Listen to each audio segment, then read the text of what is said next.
Mpenzi mtazamaji, kitambulisho hicho ni ishara tosha kwamba tumeng'oa nanga katika awamu hii ya ukumbi wa siasa, tukiangazia ubabe wa siasa humu nchini. Na ubabe wa siasa umeendelea kushuhudiwa kati ya serikali na upande waliyekuwa naibu wa rais Rigathi Gachagua kwa kile anataja kuonewa na haki zake sawana za wandani wake kukandamizwa na vyombo vya usalama. Baadhi ya wandani wa Rigathi Gachagua wakiondolewa ulinzi wao, na hata mbunge wa Juja George Koimburi kutekwa nyara akidai kuteswa na kupewa hata sumu, jambo ambalo lipo kwenye uchunguzi wa idara za polisi. Pia wikendi hii imeshuhudia cheche za siasa baina ya naibu wa rais Profesa Kithure Kindiki na aliyekuwa naibu wa rais Rigathi Gachagua kuhusiana na wanamuziki wa Mlima Kenya, jambo ambalo limezua cheche katika taifa hili la Kenya. Na kuna wale ambao wanahisi kwamba wanamuziki wote wanastahili kuhudumu kwa ajili ya taifa hili, bali sio kwa ajili ya mrengo wote. Aliyekuwa naibu wa rais Rigathi Gachagua akiwataka kuomba msamaha, japo Profesa Kithure Kindiki akisisitiza kwamba wakati ambapo itafika wakati wa kuwekwa kidole kwenye macho atahakikisha kwamba anatetea haki zake. Hayo yote akisema kwamba watakuwa wakitetea miradi na mipango ya serikali hii leo katika kaunti ya Murang'a. Na hii leo katika ubabe wa siasa na katika ukumbi wa siasa tunaangazia zaidi siasa za kutovumiliana na ubabe wa siasa ambao unashuhudiwa humu nchini. Studioni yupo mbunge wa Kitutu Chache North, anafahamika kama Japhet Nyakundi, na pia ni mweka hazina katika chama tawala cha UDA. Karibu sana studioni. Asante. Pia yupo mbunge wa Kimilili Didmas Barasa, karibu sana. Asante. Na pia yupo seneta Joe Nyutu ambaye ni wa Murang'a. Nitaanza kwa kuuliza matukio ambayo tulishuhudia haswa kwa aliyekuwa naibu wa rais, haswa matamshi yake kuhusiana na wanamuziki na kauli yake naibu wa rais Profesa Kithure Kindiki. Ni jambo ambalo linaashiria kutovumiliana ama linaashiria yule ambaye ni naibu wa rais kwa sasa kutokuwa na usemi katika eneo lile la Mlima Kenya? Asante sana dada yangu Liz kwa fursa hii. Yale mambo ambayo, yale matamshi ambayo yalimtoka katika kinywa chake naibu wa rais wa yule ambaye tulimngatua Rigathi Gachagua kwa kuambia wanamuziki ya kwamba eti hawapaswi kuungana na naibu wa rais Profesa Kindiki, wale ni watu ambao ni wa Kenya, ni watu ambao wanapaswa pia kupata haki zao, kwa sababu wakiwa na malalamishi yoyote mahali wanaweza kwenda ni kumuona Profesa Kindiki ambaye yuko serikalini sasa hivi. Yale matamshi yake ni yale matamshi ambaye alikuwa anapatia wabunge ili wabunge wakamfanya wakamngatua katika serikali ya Kenya Kwanza.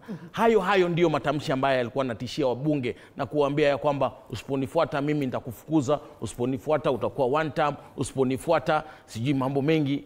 Hayo ndiyo matamshi ambayo katika kauli yake aliyekuwa naibu rais anasema kwamba ukweli ni kwamba kwenda kushirikiana na serikali hii ni kwenda kushirikiana na watu ambao wanakandamiza taifa hili. Hakuna kitu kama hicho. Serikali hii imeweka mikakati mwabala ya wanamuziki na watu wa creative economy. Ndio kwa maana tuko na ile Ministry of Sports, na hawa wanamuziki wote wanakuja kujitetea kwa mambo yao. Wanataka kujua ile muziki yao itaangaziwa aje ama watapata pesa aje kwa kutumia ile muziki yao. Right. Creative economy ni kitu ambacho amekiibua na wengi wanashangaa, iliwa kwa wanamuziki kusaidika ni sharti wa upende kusaidiwa katika ile afisi ya naibu wa rais na ile nyumbani kwake naibu wa rais. Ni baadhi ya maswali, japo anasema nitakutana na wao na nitakutana na wao hata in tunes of hundreds and even thousands ikiwezekana. Ni lazima waende kule ndio wasaidike. Mimi nitaangalia swala nzima hili kwa mtazamo tofauti. Ninapomsikiliza aliyekuwa naibu wa rais Rigathi Gachagua matamshi dhidi ya wanamuziki au kutoka maeneo ya kati mwa nchi, na yale ambaye aliyozungumzia kuhusu vita vya baada ya uchaguzi vya mwaka 2007 2008, vinaashiria mtu ambaye ni mgonjwa wa akili. Na mimi ningependa kuchukua nafasi kwamba niwapatie changamoto wale marafiki zake wale ambao karibu na Rigathi Gachagua wakiongozwa na bibi yake Pastor Dorcas na rafiki yangu hapa Seneta Joe Nyutu, kwamba iwapo wanapenda Rigathi Gachagua wampeleke kwa daktari wa akili, na I can assure you akifika pale atalazwa kwa kipindi kisichopungua miaka 2 akipokea matibabu ya hali ya juu. Sababu matamshi hayo yanaashiria mtu ambaye ako na mental instability. Na wale ambao wanadai wanampenda Mheshimiwa Joe Njutu, kama mnapenda Rigathi Gachagua, mchukue mpeleke katika hospitali ambayo iko na madaktari ambao wamebobea kwa nyanja ya kuangalia akili. Na iwapo hawatafanya hivyo, mimi kwa sababu ya utu, siasa haitanizuia. Iwapo nyinyi hamtafanya hivyo, Rigathi Gachagua ni rafiki yangu wa muda mrefu, tulikosana kwa masuala ya uongozi mbovu ndio tukamngatua. Mimi nitakwenda kwenda mahakamani kutafuta idhini ya mahakama kwamba OCS ambaye ako karibu na Rigathi Gachagua wamkamate, wampeleke hospitali kwa lazima, manake we cannot sit back and watch our friend deteriorate mentally. Wakati unalizungumzia swala la akili, naye upande wake aliyekuwa naibu wa rais pia anasema kiongozi wa taifa hili pia amekuwa akizungumza masuala mengi ambayo ni ahadi hajatimiza, na hivyo pia yeye pia anastahili kuchunguzwa katika masuala hayo. Jambo hili la ugonjwa wa akili, manake umeliibua, ni kitu ambacho kinastahili kuangaziwa kwa makini katika uongozi wa taifa hili. Kuna matamshi mengine yanaweza toka tu kwa kinywa ya mtu ambaye ni mgonjwa wa kiakili. Yule ambaye anatoa onyo kwamba mwaka wa 2027 iwapo mtu fulani atashinda kura. Kwa hivyo yale matukio ya mwaka 2007, 2008 itakuwa kama tunuku ya Krismasi. Matamshi hayo yanaweza tu yakatoa katika kinywa cha mtu ambaye ana upungufu wa kiakili. Mimi nawaomba hata pengine tugeuze mada ya mjadala huu kwamba tusije tukachukua muda mwingi kumzungumzia mtu ambaye ana upungufu wa kiakili na ambaye huenda akipelekwa katika hospitali ya kiakili atalazwa kwa kipindi kisichopungua miaka 2. Mada Mheshimiwa Didmas haitageuka, ukweli ndio huo, lakini tutarejea hapa kwake Mheshimiwa Njutu, manake anazungumza karibu ni mwandani wa aliyekuwa naibu rais Rigathi Gachagua. Wana yale ambayo wameibua, na nikawa nikifikiria wanasiasa usema hili na kesho wakasahau wakasema lingine. Ni jambo ambalo linastahili kuangaziwa kwa ndani kwa masuala ya akili. Asante Liz, na nimewasikiliza ndugu zangu, marafiki zangu, Mheshimiwa Nyakundi na Mheshimiwa Didmas. Na kwa makini sana, na jambo ambalo tunafaa sote tujiulize. Je, ikiwa Rigathi Gachagua ana ugonjwa wa akili, ikiwa Rigathi Gachagua ni mtu ambaye ameisha kisiasa, ikiwa Rigathi Gachagua ni mtu ambaye hana ushawishi wowote, ni kwa nini bunge la kitaifa hii leo wanakoketi ndugu zangu wawili hawa, bunge la kitaifa likasimamisha shughuli zote wazungumzie Rigathi Gachagua ambaye sasa hivi Didmas anasema ni mgonjwa wa akili. Rigathi Gachagua aliposema maneno kuhusu, alipotoa matamshi kuhusu wanamuziki, nilikuwepo katika mkutano. Na aliwarai tu, akasema kwa sababu na sisi hatujasema, na Rigathi Gachagua hajasema kwamba wanamuziki kumtembelea naibu rais aliyeko kitini. Na ninapenda kumuita naibu rais aliyechaguliwa na Ruto, manake yule ni wa kuteuliwa, si wa kuchaguliwa. Hata kusema kuchaguliwa ni kupotosha Kiswahili. Naibu rais aliyeteuliwa na Ruto, hakuna mtu anayewazuia ama aliye na shida na wanamuziki kumtembelea. Ila shida yetu ni kwamba wale wanamuziki walipoenda pale, Japheth hapa amesema kwamba walipeleka tu malalamishi kuhusu shida zao kama wanamuziki. Lakini nataka Japheth akirudi hapa atuambie, je, kwa sababu waliimba wimbo wa tutam, je, tutam ilikuwa ni shida moja iliwapeleka pale?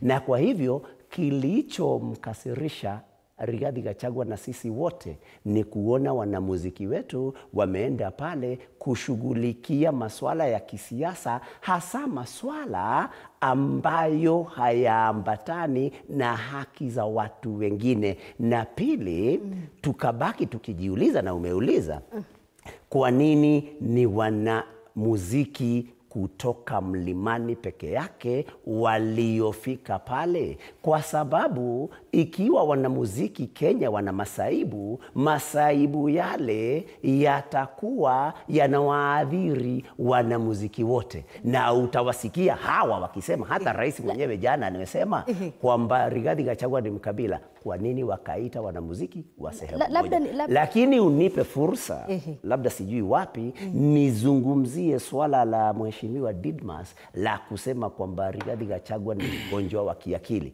Kwa sababu ni lazima Didmas atuambie.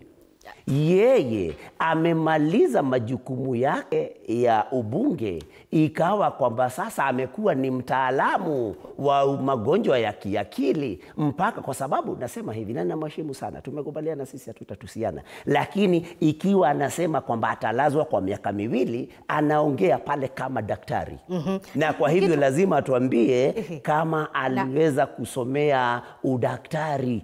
Atajibu uzuri yako karibu nawe, lakini na pia tutazungumzia swala hilo. Nitarejea kwako. Mtu mgonjwa wa akili, mwanzo ni matusi, pili ni madharau ya hali ya juu. Amekuja katika swala hilo la wanamuziki na akawa akisema baadhi ya yale ambayo walipeleka kule ni pamoja na wimbo wa Tutam, na ni kitu ambacho kilimgadhabisha aliyekuwa naibu wa rais. Mimi ningetaka kumuuliza ndugu yangu Nyutu, mbona ile wakati William Ruto akiwa na Rigathi Gachagua, hawa wanamuziki walikuwa wanaimba kuhusu William Ruto na Rigathi Gachagua kuchukua? Sasa wakati yeye ameng'atuliwa, hao wanamuziki wakiimba ya kwamba William Ruto atakuwa Tutam, mbona yeye anasikia vibaya? Hawapaswi kusikia vibaya, kwa sababu kila mtu, kila mwanamuziki, kila mwana Kenya ana uhuru. Hivyo hayakuwa malalamishi walipeleka ni sera za siasa tu? Hapana, kuna malalamishi yao walipeleka, na katika malalamishi yale ama katika mazungumzo yale wakasema ya kwamba serikali, tumeona labda mmefanya hii, kama ni manyumba tumeona mmejenga, bei ya kahawa mmetengeneza, sasa bei ya kahawa iko sawa, mbolea mlipunguza bei, sasa mbolea iko sawa, sukari tulikuwa tunaleta kutoka nje, siku hizi hatuleti sukari kutoka nje. Sasa wakasema ya kwamba Tutam, na hakuna shida na hiyo. Na naibu aliyekuwa naibu rais akisema kuomba msamaha, manake ni wa Kenya, bado mnasikia vibaya. Wacha nimlete Mheshimiwa Didmas. Kuna kitu ameuliza Mheshimiwa Joe Nyutu kuhusiana na wewe, masuala ambayo umeibua pia ya akili, na endapo ni dharau kwa aliyekuwa naibu rais. Amezungumzia masuala matatu. Nataka kumjibu masuala hayo matatu yote kwa chini ya dakika moja. Cha kwanza na cha msingi ni kwamba mimi ni mbunge wa kitaifa, sio mbunge wa kimilili peke yake. Kwa hivyo nina uhuru na uwezo ya kuangazia masuala ambayo sio ya kimilili peke yake, lakini ni ya kitaifa. Swala la pili ni kuwa mbunge amesema kwamba mbona vipi ikawa tunamzungumzia Rigathi Gachagua kama hana katika bunge la kitaifa, siku kama hana ushawishi, kwamba bunge la kitaifa linachukua muda kumzungumzia Rigathi Gachagua ili hali tunasema kwamba yeye hana nguvu. Unajua yeye ni mjumbe ambaye anahudumu kwa muhula wa kwanza, mimi nimekwenda kwa muhula wa pili. Ningependa kumjuza ama kuelimisha kwamba bunge ambalo lilipita pale, kuna bana mmoja Mkisii alikuwa anaitwa Onyanja, alikuwa na walagai wajumbe, hasa wajumbe wa kina mama, na hoja ya nidhamu ikaweza kuletwa katika bunge la kitaifa. Tukamzungumzia huyu bana kwa dakika 60 kama bunge la kitaifa. Tulizungumzia pia wale wanachama wa Sabotland Defense Forces ambao walikuwa wanaangaisha wakaaji wa mlima Elgon. Bunge likajadili, kina Maswa ikajadili majina yao, kina Matakwei walitajwa kwa majina. Kwa hivyo unapoona bunge la kitaifa linajadili mwenendo na ya ambaye alikuwa naibu rais wa nchi ya Kenya Rigathi Gachagua, inamaanisha ya kwamba matamshi yake ni kero katika usalama wa taifa la nchi la Kenya. Na unakubaliana bado ana ushawishi katika taifa hili? Wahalifu hawana ushawishi wote katika taifa la Kenya, lakini wanahatarisha usalama. Ya mwisho ambaye alikuwa amezungumzia hapa akasema ya kwamba vipi, mbona mimi nasema kwamba Rigathi Gachagua ni mgonjwa wa akili. Mimi sijasema kwamba yeye ni mgonjwa wa akili, nimesema ya kwamba matamshi yake yanaashiria mtu ambaye ni mgonjwa wa kiakili. Mara mingi kuna marafiki zetu ambazo ukikuwa na yeye unamwambia my friend, you appear not to be well, go and visit the doctor. That is not to mean that huyo mtu umejifanya daktari. na nimwambie pia huyu rafiki yangu kwamba na yeye anajua kwamba mimi ni msomi, mimi nimefanywa masuala ya ila wewe sio daktari mheshimiwa. Ila mimi si daktari, lakini kusema ya kwamba mwenendo wa rafiki yako vile anavyoenenda, matamshi yake vile anavyoenda, vile anavyozungumza, ni mtu ambaye ako kwa kile tunaita kwa Kiingereza depression, ambaye inapanda kufika kwa akili, na akipelekwa hospitali ya ubongo huenda akalazwa. Uzuri mwenye unazungumzia Jonyutu, najua ana majibu kuhusiana na hilo. Kabla sijaingia swala la utekaji nyara, ukandamizaji wa wale ambao nyinyi ni wabunge na mnajua mambo ambayo yanaendelea katika taifa hili na wakati hili likijiri, lakini ningependa kusikia kwa dakika moja ukijibu hili, kisha tuingie katika masuala ya usalama na siasa ndani yake.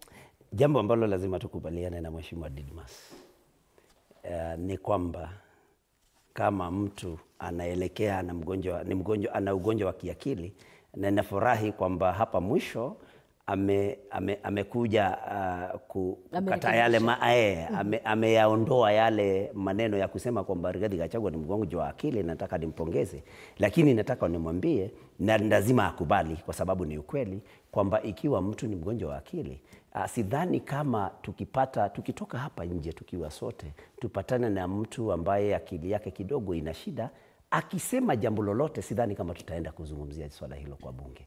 Kwa sababu yule tutaona ni mwenda wazimu ama ana akili pungua.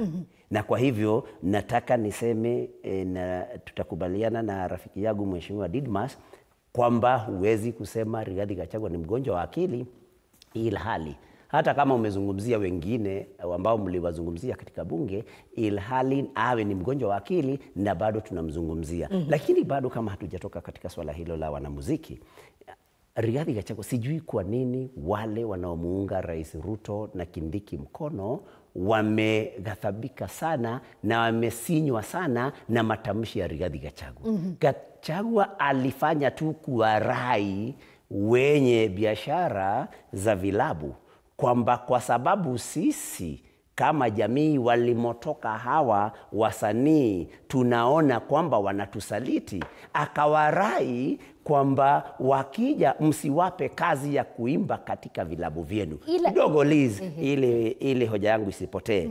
Kwa hivyo wale wa upande mwingine walichofaa kufanya ni wao pia wawarai wenye vilabu kwamba msikose kuwapa hawa kazi. Mimi nimewarai kidogo, nimeuliza mtu jambo fulani. Ni kama vile ukitaka kumposa mtu, ni kama nimekuja nikakuomba, je Liz, waweza kubali kwamba nikuoe? Mwingine hafai kulalamika, anafaa naye aje akwambie yake, na wala sio kunilaani mimi na kunikashifu kwa kutoa maoni yangu. Ila wakati wa kampeni zote, pande zote za kisiasa, tumewaona wanamuziki wakiimba nyimbo ambazo either zina support kampeni ya huyu ama ya yule. Jambo ambalo lilimghadhabisha aliyekuwa naibu wa rais ni kwamba hawa wanamuziki wamekwenda kuimbia upande wa serikali na aliona ni kama mali yake. Si hivyo, si kama mali yake. Nimesema hapa mwanzo waliitwa wanamuziki kutoka sehemu moja ya nchi. Pili, na nilikuwa najibu Jafeth alivyosema, wale akasema walienda pale kuona naibu rais, kumwambia shida zao ni gani ili aone zinaweza kutatuliwa namna gani, lakini nikasema wao walienda pale kufanya siasa na hata wakaimba wimbo wa 2 term. Na kwa sababu Rigathi Gachagua hakubaliani na 2 term, yeye na mimi ni watu wa 1 term. Sasa yeye akasema kwamba kwake yeye wale wanamuziki wale, kwa sababu hawako upande wake, yeye akasema akawapigia kampeni za kuwamaliza. Na hawa wanachofaa kufanya ni wapige kampeni za kujijenga na wanamuziki. Wangeimba na wala sio kukashifu si kukashifu yule ambaye alisema kwamba mimi ni kwamba hawaniungi mkono, na kwa hivyo ikiwezekana wasipatiwe wasipatiwe majukumu haya. Wewe nawe nenda utetee upande wako. Mwende muwashawishi. Mimi nimemshangaa. Unajua maswala ya aliyokuwa naibu wa rais kuweza kuwazomea wanamuziki wa kutoka mkoa wa Kati eti kwa sababu wamekwenda kukutana na naibu rais. Nikependa kukumbusha huyu naibu rais kwamba hawa wanamuziki ambao walikuwa na shida tofauti tofauti, wengine ni wafanyabiashara wanatafuta zabuni katika mashirika tofauti ya serikali. Hakuwahi wasaidia. Yeye alikubali kwamba alichukua simu akapigia ule ambaye ni meneja mkurugenzi wa KEMSA ili kwamba kampuni ambaye ilikuwa inamilikiwa na kijana yake ipatiwe zabuni ya kufanya kazi na shirika la KEMSA. Kwa hivyo ikija mahali ya kutafuta simu ama kupigia meneja wa kampuni fulani ili mtu afaidike, Rigathi Gachagua anapigia watoto yake. Lakini ikija ya wanamuziki wenyewe walikuwa wanamuziki, hakuwapeleka, hakuna vyombo hata kita moja amewanunulia, hakuna chochote ambacho ameandaa akawalipa hela. Sasa ikifika wakati ya wao wamekuja kufanya mkutano na naibu rais halali wa nchi ya Kenya, Rigathi Gachagua anashikwa mori, anaona vibaya. Hiyo ni dalili ya mtu ambaye ako na magonjwa ya kiakili.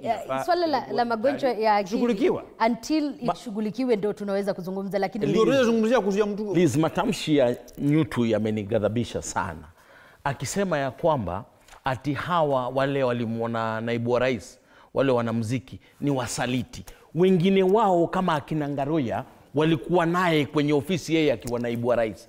Hiyo wakati hawakuwa wasaliti. Saizi kwa sababu wameenda kumuona naibu wa rais halali, sasa hawa wanamuziki wamekuwa wasaliti. Mimi ningemuomba vile ndugu yangu Didmas Baraza amesema, yule aliyekuwa naibu wa rais ni Mkenya, ni mwenzetu. Mimi ningeomba ya kwamba mtu amshike mahali popote alipo, tumkimbize hapa Mathare, aangaliwe, kwa sababu tukiendelea kumwacha hivi tunaona ya kwamba ni kama matamshi yake. Hilo swala la akili until it's substantiated ndio tutaruhusu kwamba tuliendelee katika mjadala. The only way to substantiate is to get a doctor's report. Until tupate report hatutakubaliana na hilo. Mheshimiwa Didmas, nitarudi katika swala ambalo linawahusu na usalama wa bunge. Mbunge Jane Kiara amesema kwamba ambaye ni mlinzi wake aliondolewa na kuna njama ya kubadilisha mlinzi wake, na ni kitu ambacho hatakubaliana nacho. Yanajiri haya wakati ambapo ndani ya bunge, na ni jambo ambalo lipo wazi na linaendelea na uchunguzi, mmoja wa mbunge lipigwa risasi akafariki dunia. Ni jambo la kusikitisha wakati ambapo tunasikia mbunge amenyang'anywa, amepokonywa usalama, wakati visa kama hivi vinaendelea. Linaashiria nini katika taifa hili? Na kuna hoja pale bungeni kuhusiana na hilo. Nitaanzia kwako. Asante sana Liz. Jambo lile ambalo lilimfanyikia Mheshimiwa Were na roho yake tuilaze mahali pema peponi ni jambo la kudhaabisha sana, na tunaomba ya kwamba serikali iharakishe, na tunashukuru sana kwa sababu kuna wale ambao wameshikwa na wengine wao ni wale ambaye ni mlinzi wake, dereva wake ambao wameshikwa na wanaendelea, uchunguzi unaendelea, na tunaomba ya kwamba uchunguzi uishi haraka na yule ambaye atapatikana na mashtaka aweze kufungwa. Jambo la Jane Kihara, mimi sijajua kwamba kama amenyang'anywa askari wake, lakini sidhani kwamba amenyang'anywa askari, kwa sababu amekuwa na press conference not once not twice akielezea hili. Sidhani ya kwamba amenyang'anywa askari wake, kwa sababu hatujapata ripoti kutoka kwa idara ya polisi kwamba askari wake wamechukuliwa. Kwa hivyo mimi nadhani bado ako na askari wake. Lakini lile jambo la Koimburi ni jambo pia la kusikitisha kama ni jambo la ukweli, lakini vile wana askari wametuambia leo, lile gari ambalo lilimpeleka hospitali ni gari lake ambalo ndo zilimpeleka hospitali, na ile picture ambayo niliona ya Koimburi pale, kama ni mtu ambaye alikuwa ametekwa nyara na masaa 72, ni hata ukimwangalia vizuri shati yake inakaa ni kama ilikuwa safi. Mimi nadhani ya kwamba ni zile njama za wanasiasa saa zingine, kwa sababu alikuwa anajua ako na kesi la shamba ndio alikuwa anajificha wale askari, kwa sababu alikuwa anajua askari Ulitarajia hawe mchafu? Ulitarajia hawe namna gani ndio approve kwamba alikuwa ametekwa nyara? Ukitekwa nyara masaa 72 na unasema ulipigwa, hakuna mahali alama inaonyeshana umepigwa. Askari wamesema wanataka kufanya uchunguzi, waje hospitali wa kuangalie, wewe umekataa. Sasa sisi tutahakikisha vipi ya kwamba ulitekwa nyara, umepigwa, umeumia kivipi? Kwa sababu pia askari wameenda pale ile hospitali ambaye alikuwa, na ile hospitali imekataa kupeana either wamuone, na ile nyingine wamekataa kupeana alitibiwa na nini ama alikuwa amepigwa wapi. Mheshimiwa Didmas, katika utawala uliopita wa Rais Uhuru Kenyatta, ulijipata katika labda, na ulipata wale wa ndani ambao walikuwa upande wa Rais William Ruto wakati huo, walipitia masuala kama haya ambayo yanaendelea katika utawala huu ya upokonyaji wa wale ambao ni walinzi, jambo la kutekwa nyara, na nikakumbuka Rais William Ruto aliahidi kwamba hatatumia vyombo vya dola katika masuala kama haya. Are we reading in the same script? Unajua, mimi natoka katika mkoa wa Magharibi. Na masuala haya yote yana originate kutoka mkoa wetu wa zamani wa Magharibi. Sisi kule mkoa wa Magharibi tuko na bahati, tumetunukiwa na kijana yetu anaitwa Cleophas Malala, ambaye ni mwandishi wa michezo. He is a script writer. Kuna mchezo ambaye wa kuigiza ambaye alikuwa ameandika, unaitwa Echoes of War. Huyo mchezo wa Echoes of War uko na scenes, you know. Na yale matamshi ya Jane Kihara, ya Koimburi ni baadhi ya michezo, scenes za kuigiza katika ule Echoes of War. It is a script. Na mimi nakuomba, kwamba TV47 msije mkatumia mjadala huu muhimu kutufanya sisi tukue wanachama katika ule mchezo ule wa. Mheshimiwa Didmas, nitauliza maswali manake ni maswali yaliyo katika Wakenya, na endapo utaona tukiuliza maswali utaanza kuyaona kama mchezo, basi mimi nazungumza itakuwa inatisha. Katika simu yangu hii juzi nilipigiwa, kuna mtandao mmoja hapa unaitwa Signal. Mimi nilipigiwa na Koimburi simu. Koimburi akanambia polisi wanamwandama kwa kesi fulani kuhusu ya mashamba, ambaye alichukua shamba na inasemekana yale makaratasi ambaye aliyatumia yalikuwa makaratasi gushi ama forged documents. Kwa hivyo kesi ilikuwa imefanya, polisi walikuwa wanamtafuta. Tukazungumza na yeye hapa katika Signal. Mimi nikamwambia azime simu apotee. Si kujua kwamba ataenda hatua zaidi ya kujiteka nyara. Kujiteka nyara, uende ujitupe kwenye shamba la kahawa, alafu unajidai sijui nini. Na mimi nakwambia msije mkatifanya Mheshimiwa Didmas, nitakuuliza tena na tena. Una ushahidi wa yale ambayo unasema kwamba uliongea na Koimburi akakwambia na mashida? Kabla hujanijibu, niruhusu nimlete Mheshimiwa John Nyutu. Hawa wawili wanahisi kwamba yale ambayo yanaendelea si ya kweli, bali ni vipindi tu, na inasikitisha wakati ambapo pia naona na ninawakumbusha mambo ambayo yanaendelea usalama wa wabunge. Kabla ya hayo, tafadhali ni ruhusu ni rejelee swala la mwanzo, maanake kuna jambo ambalo Nyakundi amesema kwamba amesikitika mimi nikisema kwamba Rigiji aliwaita wale wasanii wasaliti. Sijui kama tukija hapa tena itatubidi utupatie kamusi. Msaliti kwako ni yule anayekusaliti. Kwa yule anayesaidia si msaliti. Yule naye pia akikusaidia wewe ni msaliti kwa huyu. Najaribu kusema nini? Mtu wa mwisho kuzungumza kusema kwamba mtu asipokuunga mkono ni msaliti, mtu ambaye hafai kuzungumzia usaliti ni Japhet Nyakundi. Kwa nini? Sasa hivi Seneta Gloria ameondolewa kitini cha useneta, si kwa sababu nyingine ila tu kwenda kumpokea Matiang'i ambaye anawapatia tumbo joto watu wote wanaounga William Ruto mkono. Na wamemfukuza. Kwa hivyo kwao Gloria ni msaliti Ehe. na Zuri wamemfukuza. yuko hapa. Rigiji ameita wasanii wasaliti, hajawachukulia hatua yoyote. Ndio sababu nasema kama kutakuwa na mtu wa mwisho kuzungumzia usaliti, inafaa mtu huyo aitwe Japheth Nyakundi, na ambaye anahudumu kama mweka hazina katika chama cha UDA. Kwa hivyo Patney alisema siku moja kwamba ikiwa wewe unaishi kwa nyumba iliyojengwa kwa vioo, usiwahi kurusha jiwe.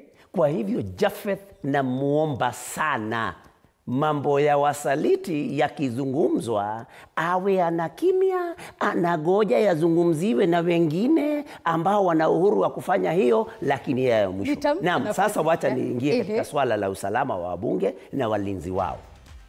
Mwanzo, Nyakundi huyu rafiki yangu amesema kwamba yeye hana habari kwamba Jane Kihara mlinzi wake amepokonywa bunduki. Si Jane Kihara peke yake, walinzi wa wale wanaomuunga Rigathi Gachagua mkono, wengi wao Umejipata katika hali kama Naam, wengi wao hawana bunduki tunapoketi hapa tukizungumza. Anasema ni mchezo wa malalo.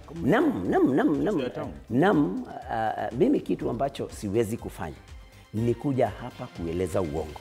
Siasa tunaweza kupiga, lakini siasa zingine tusipige tafadhali. Kwa sababu umeuliza, je, unapowacha mbunge akiwa, na hivi juzi tu tumempoteza mbunge, unapowacha wabunge wakiwa hawana walinzi, je, na ni wale tu wanaunga Rigathi Gachagua mkono, je, unasema nini? Unasema kwamba hawa hujali. Kama kuna wale wahuni, wale wakora, wauaji, waje, umewaacha wakiwa wao wako wazi kushambuliwa. Pili, ni vizuri tuzungumzie hili swala kwa sababu Japheth na Didmas wamelileta swala la mbunge wa Juja Koimburi. Nimesikia Nyakundi akisema kuhusu barua iliyoandikwa na mkuu wa polisi leo hii.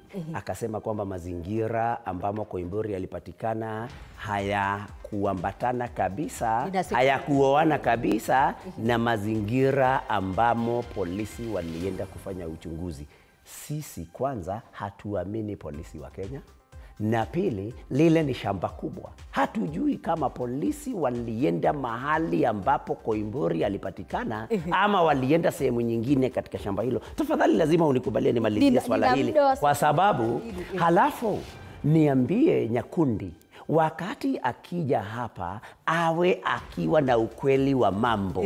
Anasema kwamba Koimburi hakukaa kama mtu aliyekuwa ametekwa nyara kwa masaa 77. Nimkumbushe, Koimburi alitekwa Jumapili. Kwa hivyo yalikuwa masaa hata yako yamefika 24 na mwisho. Ninajua muda wangu. Anasema kwamba hakuonekana kama mkubwa mahali. Yes. Waliopatiwa mafunzo ya asante.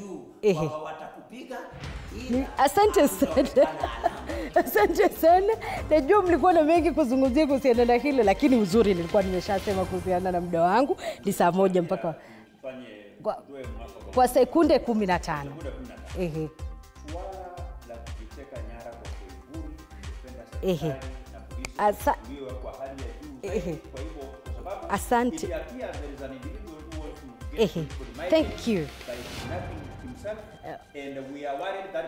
Nimemaliziwa muda wangu hivi. Nimemaliza muda wangu.